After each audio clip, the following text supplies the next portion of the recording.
다니엘서 말씀을 오늘 전하겠습니다. 오늘 다니엘서 6장 1절부터 23절까지의 말씀을 전하도록 하겠습니다. 우리가 흔히 다니엘서 말씀을 읽다 보면 사람들은 신기한 것에 흥미를 느낄 때가 많습니다. 다니엘의 70일의 언약, 앞으로 벌어질 일, 예수님의 재림, 천년왕국, 적그리스도가 누구인가, 이런 것에 관심을 많이 갖지, 과연 다니엘은 어떤 삶을 살았을까? 우리 대언서 말씀을 보시면서 다니엘한 인물은 어떤 인물인가에 대한 초점은 그다지 관심을 두지 못하는 것 같습니다. 그래서 오늘 다니엘서 6장 말씀을 함께 보시면서 우리가 흔히 듣는 이 다니엘은 어떤 삶을 살았을까? 다니엘한 인물은 어떤 인물일까? 한번 살펴보는 시간을 갖도록 하겠습니다. 성경에서 3대의 의인을 구약에서 뽑으면 에스겔서에서 하나님께서 직접 말씀하십니다. 먼저 노아, 두 번째 다니엘, 세 번째 욥, 이렇게 세 명의 인물을 거론합니다. 그러니까 이 사람들은 우리랑 같은 평범한 인물임에도 불구하고 신앙은 우리랑 전혀 다른, 평범하지 않습니다. 하나님께서 보실 때 이 세 사람은 하나님 앞에 의롭게 산 대표적인 인물로 꼽히옵니다. 그래서 에스겔 14장 14절, 비록 노아, 다니엘, 욥 이 세 사람이 그 안에 있을지라도 그들은 자기 의로 자기 혼만 구출하리라 주 하나님이 말하노라. 예루살렘을 심판하실 때 아무리 너희가 기도를 한다 해도 하나님 앞에 의로운 자가 없다. 이 세 사람이 나한테 간구한다 할지라도 그 처자식들은 구원받지 못한다, 이렇게 말씀을 하십니다. 에스겔서 28장 3절을 보면 보라, 내가 다니엘보다 지혜로워서 그들이 내게 숨길 수 있는 은밀한 일이 없나니, 하나님께서 에스겔서를 통해 두로에 대한 심판의 메시지를 전하면서 두로 왕에 대한 말을 합니다. 그러면서 인간들 세대 가운데 가장 지혜로운 자가 다니엘을 꼽습니다. 그는 우리 성경을 보면 이중 예언을 합니다. 에스겔서도 마찬가지고 두로 왕을 지금 심판의 메시지를 전하면서 적그리스도 또는 사탄, 이렇게 겹쳐서 말씀하시기도 합니다. 그래서 이 대언서 말씀을 보실 때는 잘 구분해서 보실 수 있어야 됩니다. 심판의 메시지를 전하면서 이 바벨론 왕이 지금 바벨론 왕의 심판과 아울러 앞으로 적그리스도 사탄을 예비하구나, 이런 것에 대해 잘 이해하고 계셔야 됩니다. 자, 여기서 보면 다니엘은 보통 인물이 아닙니다. 하나님께서 의로운 자, 지혜로운 자로 꼽히는 인물입니다. 오늘 이제 다니엘서는 총 1장부터 12장까지 있습니다. 1장부터 12장까지는 다니엘의 일생을 말을 해주는데, 다니엘은 10대 초반 소년 시대에 BC 606년 느부갓네살에 의해 포로로 잡혀갑니다. 그래서 BC 606년에 잡혀가서 보면 고레스 칙령 1년이 포로 귀환을 하는 BC 536년까지도 역사가 기록되어 있고, 그 다음에 고레스 제3년 환상얘기가 나옵니다. 그러면 토탈 어느 정도 될까요? 종합해서 BC 606년부터 고레스 칙령 BC 536년까지 70년이 있습니다. 또 고레스 3년까지, 거기다가 2년을 더하면 총 이 다니엘서 1장부터 12장까지는 약 72년에서 3년간의 역사를 기록한 책인 것을 알 수가 있습니다. 여러분, 10대 초반에 낯선 곳으로 갑니다. 그것이 1장 얘기입니다. 1장에서 낯선 곳으로 갔는데 느부갓네살의 명령에 따라 이 지혜로운 자 소년시대 때 잘 바벨론 문화를 습득하여 바벨론의 지도자로 키워 나중에 예루살렘으로 보내어 지도자로 삼든지, 그런 이제 원대한 계획 안에 이렇게 합숙 훈련을 받습니다. 그런데 이 다니엘과 친구들이 어렸을 때부터 하나님을 경외했기 때문에 하나님의 율법에 어긋나는 부정한 음식은 먹을 수 없다고 거절을 합니다. 그랬더니 그들에게 음식을 제공하는 이 지리자가 잘못하면 내 모가지 날아간다. 너가 만약에 왕 앞에 나가 너의 얼굴에 초췌한 모습을 보면 내가 잘못 너희를 관리를 했기 때문에 내가 죽임을 당한다 했더니 이 소년들이 어떻게 말을 할까요? 시험해 보시기 바랍니다. 산의 진미를 먹는 고기도 먹고 포도즙도 먹고 온갖 좋은 음식을 먹는 저들이 얼굴빛이 좋은가? 아니면 열흘 동안 우리는 콩만 먹겠습니다. 콩하고 물만 마실 테니까 열흘이 지난 시점에 우리가 더 건강한 얼굴인가 한번 살펴보시길 바랍니다. 그리고 이 소년들이 열흘 동안 콩하고 물만 먹습니다. 근데 열흘 지난 시점에 얼굴빛을 봤더니 야, 이게 그렇게 온갖 좋은 음식을 먹은 다른 아이들보다 이 아이들의 얼굴이 더 빛나는 것이었습니다. 야, 놀랍죠? 그래서 호의를 입었을 때 이제 왕 앞에 데리고 갔는데 왕이 지혜를 물어보고 했더니 바벨론에 거하는 그 어떤 자들보다 이 네 명이 무려 10배나 뛰어나더라. 면접 시험을 보는데 막힌 답이 없었다는 것입니다. 물어보는 것마다 대답을 하니 그것도 한 2배, 3배가 아니라 10배입니다. 이 10배는 우리가 생각하는 그런 비범함 정도가 아닙니다. 하나님으로부터 온 지혜를 받았을 때 일어난 일이지 그냥 우리 인간 세계에서 내가 저 사람보다 10배 뛰어나다 이런 의미가 아닙니다. 거기다가 지금 하나님께서는 다니엘에게 모든 환상과 꿈을 깨달은 그런 은사까지 주십니다. 그래서 이 느부갓네살이 발탁을 하죠.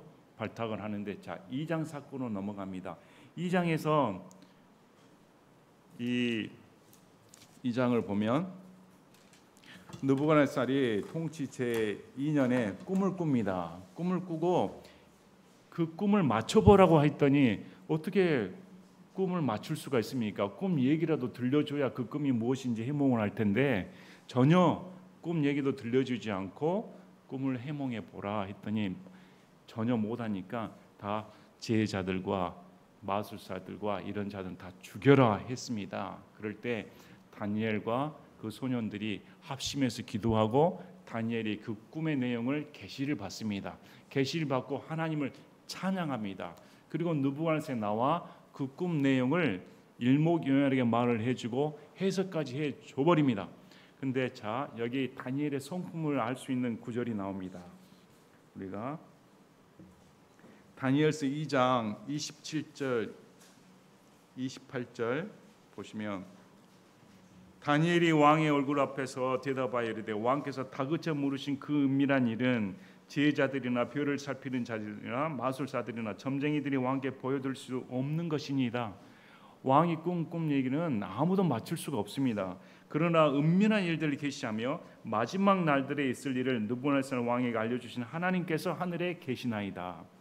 하나님이 계십니다 하고 30절 그러나 나에 대해 말하자면 그분께서 이 은밀한 일을 내게 계시하신 것은 살아있는 어떤 사람보다 내게 더 많이 있는 어떤 지혜 때문이 아니니이다. 다만 이 일은 왕께 그 해석을 알릴 자들을 위한 것이며 이로써 왕께서는 왕의 마음의 생각들을 아시리다. 겸손합니다. 다니엘은 다른 사람들보다 10배나 지혜를 얻었고 거기에다 더해 하나님부터 직접 계시를 받아 환상과 꿈의 모든 것에 통달한 사람이었습니다. 근데 느부갓네살 왕 앞에서 자신을 드러내지 않고 내가 잘나서가 아닙니다. 나는 단지 하나님의 계시를 받아 왕의 것을 알려준 것이고 이걸 들을 만한 사람은 들으면 됩니다. 이렇게 나옵니다. 자, 이제 3장에서 보시면 그 유명한 금우상 사건이 나옵니다. 금우상 사건에는 지금 다니엘이 빠져 있습니다. 다니엘이 빠져 있고 이 세 사람 얘기가 나오죠. 사드락, 메삭, 아벳느고의 불 속에라도 들어가서 그리 아니하실지라도 이 신앙이 나옵니다. 우리가 다니엘서를 잘 살펴보시면 지금 다니엘은 어떤 관점에서 보고 있냐면 다니엘은 정치가입니다. 정치가에서 지금 온 우주 만물을 다스리시고 왕국을 세우시고 일으키시고 폐하시는 분은 하나님이라는 사실을 지금 우리에게 가르쳐 주시는 겁니다. 그래서 지금 이 1장, 2장, 3장 사건들을 쭉 나열해 보면 교만한 왕들이 나옵니다. 특히 대표적인 인물이 느부갓네살이 그 우상을 세워놓고 여기에 우상 숭배를 강요를 합니다. 그랬더니 이 세 사람이 거절하고 불 속에 들어가 버립니다.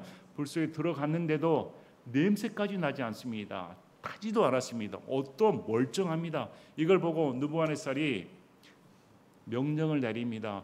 유대인의 하나님을 찬송합니다. 그러면 하나님을 알을 줄 알았는데 4장에 어떤 일이 벌어질까요?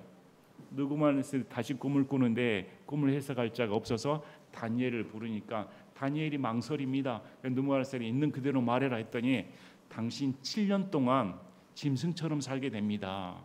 이 일이 다니엘 4장에서 벌어집니다. 4장에서 벌어지고 나서 그 사건을 통해 다니엘이 계시한 바가 하나님께서는 당신의 능력으로 이 바벨론을 세운 것이 아니라 하나님의 능력으로 바벨론을 주시고 패하시는 분도 하나님 사실을 알아야 됩니다 하고 느부갓네살의 말 그대로 무려 7년 동안 풀을 뜯어먹는 짐승 생활을 합니다. 그리고 그가 깨달았을 때 하나님을 찬양하며 실로 하나님이 세우시고 패하십니다. 이걸 통해 지금 독자들 우리에게 가르쳐 주는 것은 하나님께서 이 온 지금 미국이 강대국이고 중국이 저렇게 들뜨고 다 한다 할지라도 이 모든 나라를 다스린 분은 하나님이시구나, 이걸 가르쳐 주시는 겁니다. 그리고 이제 5장에 가서 벨사살이 나옵니다. 5장에 가서 이제 바벨론의 멸망을 당하는 것입니다. 자, 여러분, 벨사살 됐을 때는 무려 거의 바벨론이 70년 제국 생활을 종집을 찍는 날입니다. 근데 지금 보면 느부갓네살 때는 이 다니엘이 총리로서 실권을 갖고 있었습니다. 근데 벨사살 시대를 보면 지금 다니엘의 존재가 그렇게 드러나질 않습니다. 벨사살 옆에 측근에 있지는 않습니다. 근데 갑자기 성전에 있는 금그릇으로 사람들이 술을 마시니까 손가락이 나타나 메네 메네 데겔 우바르신 이렇게 적혀져 있습니다. 이걸 다니엘을 불러 해석하니까 다니엘에게 만약에 이걸 해석할 수 있는 능력이 있다고 하면 내가 셋째 치리자로 삼아주겠다, 이렇게 나옵니다. 그러니까 지금 생각해 보면 다니엘은 처음에 정권의 노른자에 있다가 약간 한직에 물러나 있다가 다시 지금 벨사살 시대 때 등극을 하고 있는 것입니다. 여러분, 이 점을 잘 유의해 보시기 바랍니다.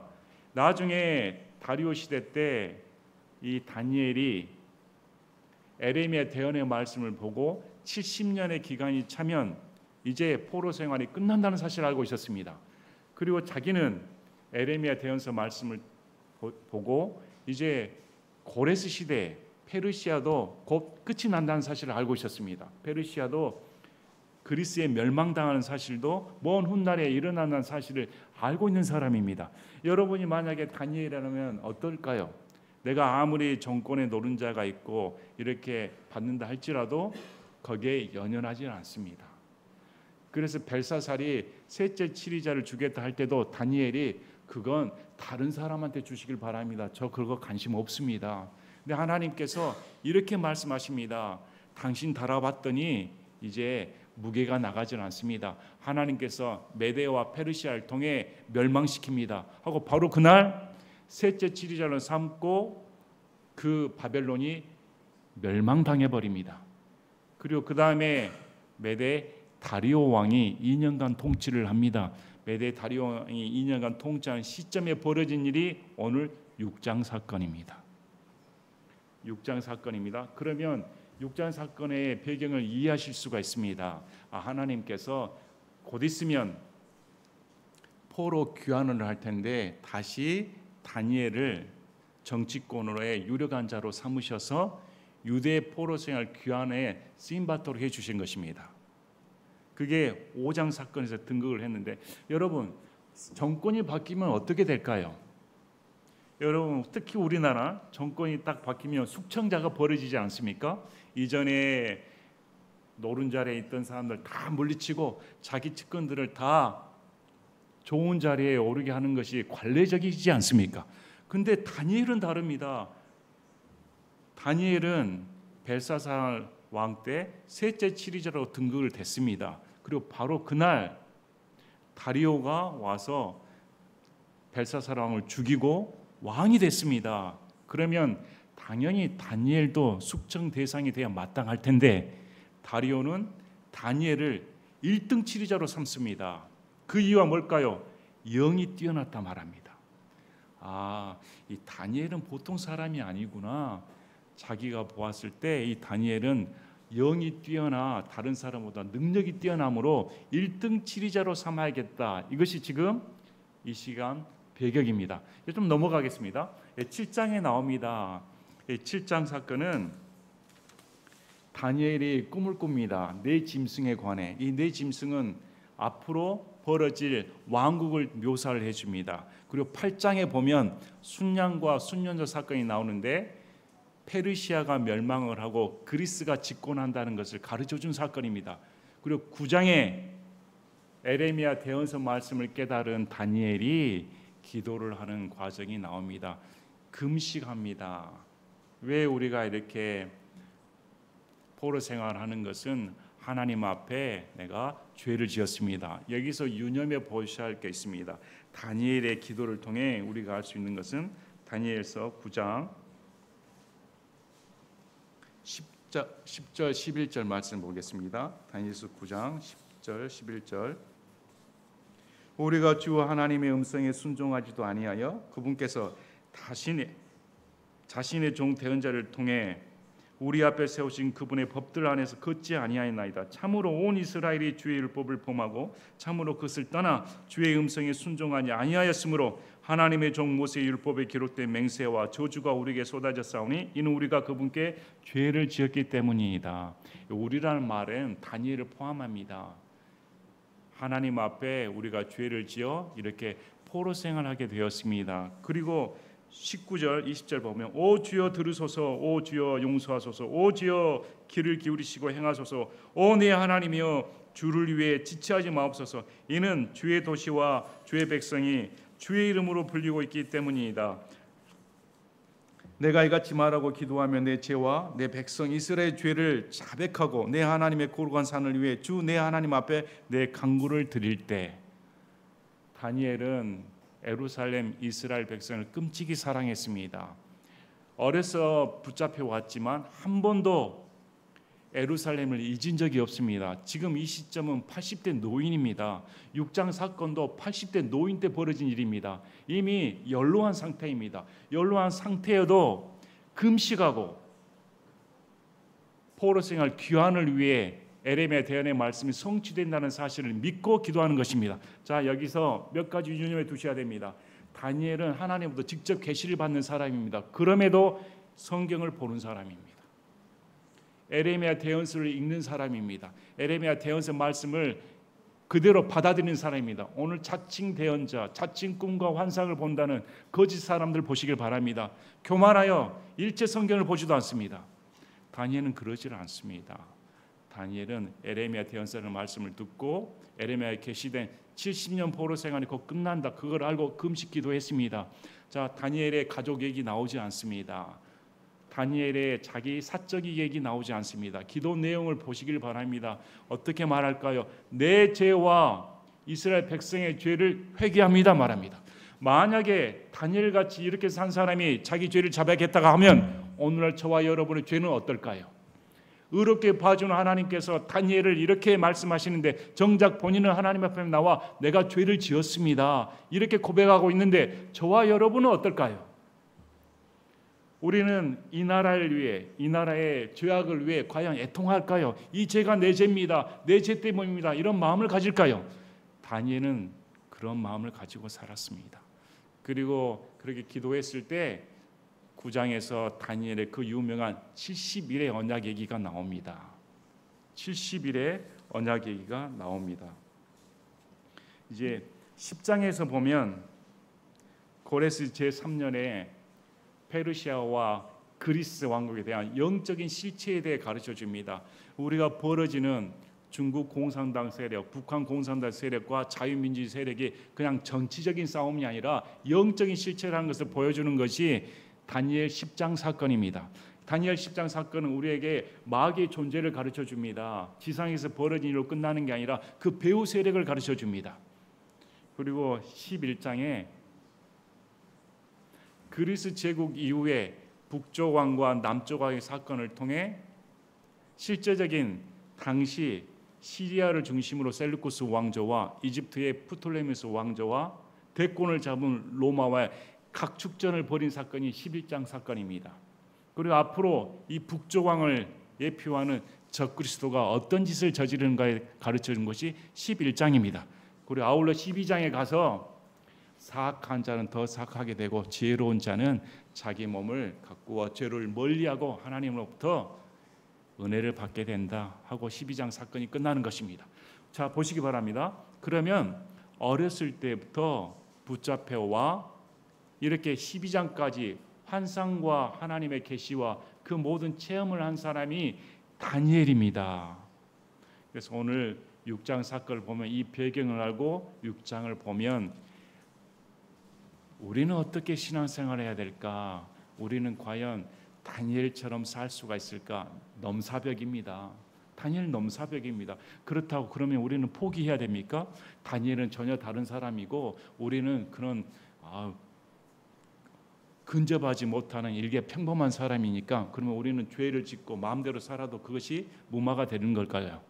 그래서 오늘 성경은 우리에게 본을 보여줍니다. 이런 훌륭한 믿음의 사람이 있으므로 우리도 그걸 본받으라는 것입니다. 자, 이제 6장 보시기 바랍니다. 다리오가 온 왕국을 다스릴 통치자 120명을 세워 왕국을 다스리는 것을 기뻐하였는데 메대 사람 다리오입니다. 벨사살 왕이 죽임을 당한 이후에 메대 사람 다리오가 60세의 왕이 올라 2년간 통치를 하고 이제 그 후에 고레스 왕이 페르시아 사람 고레스 왕이 등극을 합니다. 그 사이에 지금 메대 사람 다리오 왕이 됐을 때 이 사건이 벌어지는데 총리 셋을 두었는데 다니엘은 그들 중 첫째였다. 셋 중에 첫째로 삼았습니다. 이것은 통치자들이 그들에게 보고하게 하여 왕의 손해가 없게 하려 함이라. 그 이유가 다니엘이 총리들과 통치자들보다 더 높이 승진하였으니 이는 뛰어난 영이 그의 안에 있었기 때문이더라. 왕이 그를 세워 온 영토를 다스리게 하려고 생각하니라. 왕이 보니까 다니엘은 보통 사람이 아니구나. 그래서 이 사람을 제일 높은 자리에 앉혀야겠다 했더니 다른 사람들이 시기하였습니다. 이 다른 사람들의 시기의 말은 왕 앞에 해준 말로 알 수가 있습니다. 13절 보면 다니엘을 가리켜 치리자, 통치자, 실권자로 말을 한 게 아니라 유다에 포로된 자들의 자손에 속한 저 다니엘, 비하적인 발언입니다. 유다 그것도 아니라 포로로 잡혀온 저 다니엘입니다. 당시 이런 실권자들은 눈에 가시거리를 봤습니다. 다니엘을 싫어했습니다. 혐오했습니다. 그런데 저자가 자기보다 훨씬 높은 자리에 올라 그 밑에 부하가 되는 것을 참을 수가 없다는 것입니다. 그래서 왕이 저자를 우리 위에 높이 두려고 하니까 저자를 없애야겠다. 오늘도 중상모략하지 않습니까? 온갖 없는 죄도 만들어서 사람을 감옥 보내는 것이 오늘날 정치 싸움 아닙니까? 당시도 어땠을까요? 당시도 마찬가지입니다. 그래서 툴툴 털어봤습니다. 지금 말하면 청문회를 열었을지도 모르겠습니다. 근데 다니엘은 놀랍죠? 털어서 먼지가 나지 않았습니다. 여러분 사업해 보시면 압니다. 정치해 보시면 압니다. 털어서 먼지 나는 사람이 있을까요? 청문회에다 했다가 하면 전부 다 불합격자들 아닙니까? 세울 사람이 한 명도 없습니다. 그만큼 다 타락했습니다. 근데 다니엘은 어떨까요? 아예 흠집 하나 나오질 않습니다. 투기한 적도 없고 간음한 적도 없고 도박한 적도 없고 뇌물 먹은 적도 없고 누구에게 알선 사업한 것도 아니고 아예 깨끗했습니다. 이걸 어떻게 할까? 그랬더니 자기들도 이렇게 말합니다. 다니엘이 섬기는 하나님의 율법에 어긋나게 하는 일을 하면 된다. 그럼 이 사람들은 뭘 알고 있을까요? 다니엘이 하나님을 알고 있다는 사실입니다. 다니엘은 하나님의 율법을 목숨보다 더 귀하게 여기는 사람. 다니엘은 하나님의 율법을 목숨보다 귀하게 여기기 때문에 저 사람에게 율법을 어기도록 덫을 놔야겠다. 그래서 생각하는 것이 그들은 저 다니엘은 하나님을 믿으니까 왕에게 가가지고 30일 동안 왕이나 우리가 믿는 신 외의 다른 존재에게 기도를 한다고 하면 사자굴에 넣어버리십시다. 맞다 하고 왕에게 가가지고 말하니까 왕이 자기를 높여주니까 좋지요. 그래 하고 의인을 찍어버립니다. 근데 자, 그거 보면 메대 사람과 페르시아의 법에 따르면 왕의 칙령은 바꿀 수가 없다. 한 번 나간 법은 되돌이킬 수 없다고 성경 말합니다. 그런데 다리오 왕이 딱 의인을 찍어버리니까 이제부터 다니엘이 어떻게 행동하는가 보고 있었습니다. 이게 왕국 내에서 벌어진 일이므로 다니엘이 모를 리가 없습니다. 다니엘이 이걸 알고도 이제 나옵니다. 10절에 그런데 다니엘은 그 조서에 도장에 찍힌 것을 알고도 자기 집에 들어가 자기 방에서 예루살렘을 향해 창문을 연 채 전에 하던 대로 하루에 3번씩 무릎을 꿇고 기도하며 자기 하나님 앞에 감사를 드리므로, 이 6장 10절은 다니엘의 신앙생활을 압축해서 우리에게 말을 해줍니다. 이 다니엘이 하나님을 어떻게 믿고 있는가, 다니엘이 하나님을 어떻게 따르고 있는가. 성경에 우리 말씀을 보시면 예수님께서 다니엘에게 직접 말씀하십니다. 다니엘에 직접 나타나셔서 우리 10장에 보면 우리 예수님께서 다니엘에 오 크게 사랑받는 자여 다니엘아 이렇게 말씀합니다. 여러분, 예수님께 사랑받는다는 말 직접 들은다면 얼마나 황홀할까요? 어떤 사람이 예수님께 직접 사랑받는다고 말을 들을 수 있을까요? 근데 예수님께서 직접 말씀합니다. 다니엘에게 오 크게 사랑받는 자여 다니엘아. 뒤에도 나옵니다. 오 크게 사랑받는 자여. 무려 3번이나 다니엘서에 기록이 되어 있습니다. 여러분, 그러면 다니엘은 보통 사람이 아닙니다. 그 믿음은 자 알고도 뭘 알았다는 것입니까? 내가 하나님께 기도하면 잡혀가 사자굴에 넣게 된다. 사자밥이 된다는 사실을 알고도 자기 집에 들어가 친구들 모았습니다. 의논하지 않았습니다. 왕에게 설득하려고 하지도 않았습니다. 그는 곧 있으면 지리자 중에 으뜸이 될 사람이었습니다. 그런데도 여전히 자기 방식대로 자기 집에 그냥 갔습니다. 그리고 방에서 기도하는 사람이었습니다. 여러분, 예수님도 말씀하셨습니다. 골방에서 기도하라고 말씀하셨습니다. 기도처가 있어야 됩니다. 우리는 기도 생활하고 있을까요? 우리 전번에 다니엘의 기도 생활에 대해 제가 말씀드렸습니다. 그는 금식하는 사람이었습니다. 애통해하는 사람이었습니다. 고레스 왕 제3년에도 고레스 왕이 1년에 유다 사람들이 포로로 귀환을 하는데 2년이 지난 고레스 제3년에도 그가 가슴을 여미고 기도하는 장면이 나옵니다. 왜 그럴까요? 이 70일에 지난 언약을 맞은 사람이 다니엘서를 보면 우리가 그 유명한 다니엘의 21일 기도가 나옵니다. 왜 다니엘이 21일 기도를 했을까요? 거기에는 이유가 분명하지는 않지만 이렇게 생각합니다. 하나님께서 유다인들을 포로 생활에서 귀환시켰는데 아직도 많은 사람들이 남아 있었습니다. 예루살렘이 재건되지 않고 예루살렘 성전을 회복하려고 했더니 자꾸 투서가 날아 들어와 성전이 지어지질 않습니다. 거기에 대해 이 연로한 다니엘이 마음을 저미고 자기를 경고히 하며 하나님 앞에 21일간 기도하는 장면이 기록되어 있습니다. 이것은 우리에게 다니엘은 기도가 몸에 배인 사람입니다. 자기를 위해 기도한 게 아니라 하나님을 위해 기도한 사람이었습니다. 예루살렘을 위해 기도한 사람이었습니다. 그래서 창문을 연 채 예루살렘을 향해 자기 고향을 향해 얼마나 애처로울까요? 고향에서 끌려온 지 이미 나이가 80대 노인이 되었습니다. 고향에 돌아갔다는 적은 한 번도 나오질 않습니다. 그렇게 낯선 이국 땅에서 여생을 보내는 사람이 여전히 예루살렘에 대한 열망을 가지고 있어서 창문을 열고 그 예루살렘을 향해 하루에 3번씩 기도했다. 한 번도 아니고 3번씩 이전에 하던 대로 여전히, 자, 이전에 하던 대로 여전히입니다. 변함이 없습니다. 우리랑 다릅니다. 상황이 있으면 어떤 일이 벌어지면 기도를 하고 마음이 놓이면 기도를 하지 않는 저와 여러분하고 전혀 다릅니다. 이 다니엘은 상황이 어떻든 좋든 나쁘든 상관없이 여전히 그 패턴대로 기도하는 사람이었습니다.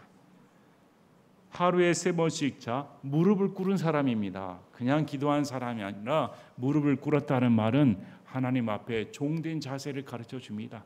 저는 하나님의 종입니다. 이렇게 자기 하나님 앞에 어떤 기도를 드렸습니까? 살려달라? 어떻게 해달라? 이 칙령을 무효화시켜달라? 아니면 저 악한 사람들을 없애달라? 이런 기도 안 나오죠? 어떻게 기도합니까? 감사를 드렸다. 놀랍지 않습니까? 다니엘의 감사 기도가 놀랍지 않습니까? 우리는 어떨 때 기도합니까? 구출을 받아야 감사하지 않습니까? 지금 목숨이 달아날 판인데, 사자굴에 끌려가 죽을 판인데 하나님께 이렇게 마음 평안하게 기도하는 사람이 몇이나 있겠습니까? 다니엘은 그래서 성경의 말씀대로 보통 우리랑 다르게 크게 사랑받는 자여, 하나님 앞에 신실하게 산 사람이었습니다. 자, 그때 사람들이 모여 다니엘이 자기 하나님 앞에 기도하며 간구하는 것을 발견하고, 여러분 자기 하나님이 있어야 됩니다. 이 사람들도 다니엘 하나님을 인정을 했습니다. 여러분의 하나님은 계십니까? 과연 여러분은 내 하나님이라고 부르실 수가 있습니까? 이에 가까이 가서 왕의 칙령에 관해 왕 앞에 말했습니다. 보시옵소서, 저 유대인의 포로된 자, 저 다니엘이 왕의 명령을 어겼습니다. 했더니 다리오 왕이 자기를 심히 싫어했다, 속았다는 것입니다. 이들의 덫에 내가 걸렸다. 이 말은 다리오 왕이 다니엘을 얼마나 끔찍이 아꼈는가를 보여줍니다. 그래서 재차 이들이 협박을 합니다. 왕의 칙령은 메대와 페르시아 법에 따라 바꿀 수가 없습니다. 명령대로 행하시길 바랍니다. 왕의 명령을 지켜야 되지, 왕의 명령을 무시해버리면 어떻게 그 법을 백성들에게 따르라고 할 수가 있겠습니까? 그래서 왕이 고뇌하지 않습니까? 계속 구출해 보려고 했는데 안 되니까 결국은 붙잡아서 사자굴에 넣어라. 그런데 이 말 보시기 바랍니다. 16절에 이에 왕이 명령하매 그들이 다니엘을 끌어다가 사자굴에 던져 넣었는데, 그때 왕이 다니엘에게 말하 이르되 내가 계속해서 섬기는 네 하나님께서 너를 구출하시리라. 다리오 왕입니다. 이방인입니다. 안 믿는 자입니다. 불신자입니다. 근데 이 불신자가 다니엘을 가리켜 하는 말이 내가 계속해서 섬기는 내 하나님, 인정하는 말입니다. 너는 상황이 어떻든 간에, 목숨이 위태로워진 간에, 아니면 1등 치리자가 되는 간에 네 일생 가운데 너는 계속해서 섬겼다. 우리는 어떻게 하나님을 섬길까요? 우리는 어느 때 하나님께 명령에 순종하고 하나님을 따른다고 할 수가 있을까요? 우리는 과연 우리의 감정에 따라, 우리의 형편에 따라 들락달락하지 않습니까? 근데 다니엘은 그러질 않습니다. 다니엘이 여전히 어렸을 때부터, 소년시대에 잡혀왔을 때부터 지금 노년에 80대 노인이 됐을 때까지 변함없이 꾸준하게 한 번도 하나님에 배반하지 않고 원망하지 않고 불평하지 않고 여전히 계속 하나님을 섬기고 있다. 이게 자기가 간증하는 게 아니라 다리오 왕이 말을 해주는 것입니다. 내가 계속해서 섬기는 내 하나님, 내 하나님 말을 해줍니다. 저는 저와 여러분이 이런 꾸준한 신앙생활을 하셨으면 좋겠습니다. 내가 병들었든지 아프든지 좋았든지 나쁘든지 아무 상관없이 그분이 내 주인이시고 내 삶의 주인이라면 종은 권리를 누리지를 않습니다. 권리를 요구할 수가 없습니다. 하나님께서 요구하시면 그냥 꼬박 순종하는 것입니다. 자, 노아, 다니엘, 욥 보시기 바랍니다. 이들의 공통점이 뭘까요? 순종입니다. 하나님의 주권을 인정하는 것입니다. 절대적인 믿음입니다. 내 하나님이 너를 구출하시리라. 그래서 사람들이 돌 하나를 가져다가 그 굴의 여기에 두매 왕이 자기 도장과 자기 귀족들의 도장을 찍어 그 굴을 봉헌하였으니 이것은 다니엘에 관하여 결의된 것을 아무도 바꾸지 못하게 하려 함이었더라.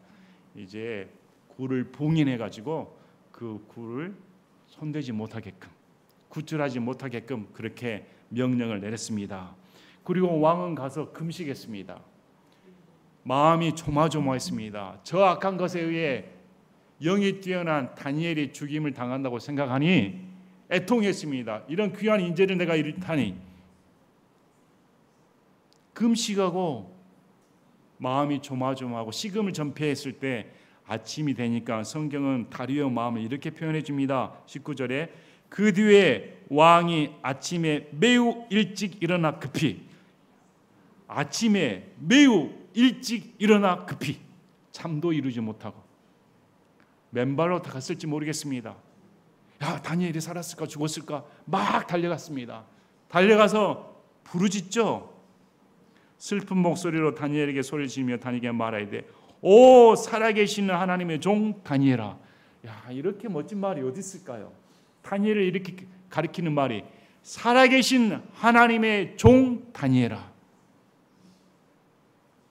자, 내가 계속해서 섬기는 내 하나님.